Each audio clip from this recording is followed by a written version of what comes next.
Shalom Ubracha, on poursuit aujourd'hui avec la deuxième Mishnah du troisième Pérek. Comme nous l'avons vu dans la Mishnah précédente, les Chachamim ont interdit de se couper les cheveux, de se raser pendant Chol HaMoed, afin que l'on se prépare avant la fête. Les Chachamim ont aussi interdit de laver du linge pendant Chol HaMoed. Pourquoi ?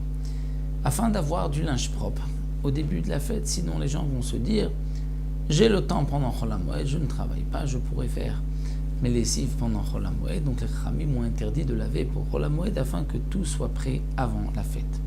Malgré tout, pour certains, les Chachamim n'ont pas interdit, c'est ceux qui n'ont pas pu, à cause d'un cas de force majeure, se laver leurs vêtements avant Chol HaMoed. Donc Ve'elu mechapsim b'moed, voici ceux qui peuvent laver les vêtements, faire des lessives pendant Chol HaMoed. Abba mimdinat hayam, celui qui vient d'outre-mer, donc de voyage, qui est arrivé juste pendant la fête ou juste avant la fête et il n'a pas pu laver son linge avant. Bet hashivya, il avait été pris en captivité, Bet hasurim, il sort de prison. Vamenoudé, il avait été excommunié, shtirou les Chachamim, que les Chachamim lui ont enlevé son nidou et son excommunication pendant la fête. De même celui qui avait fait le vœu de ne pas laver ses habits, et il a pendant Chol HaMoed trouvé un Chacham qui a pu lui enlever son vœu, il pourra laver pendant Chol HaMoed. De même mitpechot hayadaim, les serviettes qu'on utilise pour s'essuyer les mains pendant le repas, ou mitpechot asaparim, de même les serviettes qu'on utilisait pour les coiffeurs qui utilisaient pour ne pas que les cheveux tombent sur les vêtements, les blouses des coiffeurs, ça c'est permis.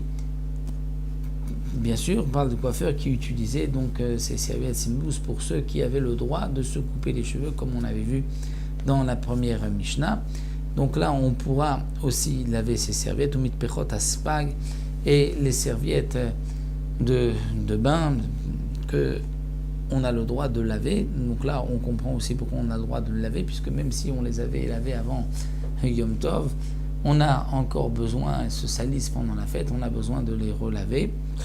De même, Azavin, Azabot, Anidot, Vayuldot, tous ceux qui sont impurs, Barzav, Ziva, les Nidot, les Odot, les femmes qui ont accouché, Vechol Haolim, Mituma, les Tahara, et tous ceux qui étaient impurs et qui sont devenus purs pendant Chol HaMoed, Aril ou Mutarim, ils ont le droit de laver leurs habits, donc là aussi laver leurs habits puisque les habits étaient impurs.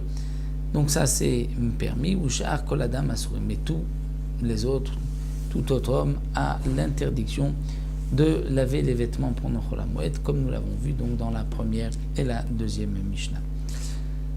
Le Barthénora juste termine nous dit que celui qui n'a un seul habit et qu'il est sale, il a le droit de le laver pendant Chol HaMoed, mais à condition qu'il va rester à côté de son habit pendant le lavage, et on va voir donc qu'il lui manque une chemise. On comprend bien qu'il la lave parce que c'est la seule chemise qu'il a à mettre, donc ça c'est permis pendant Chol HaMoed. Nous on se retrouvera pour la troisième Mishnah, Bezrat Hashem, la prochaine fois.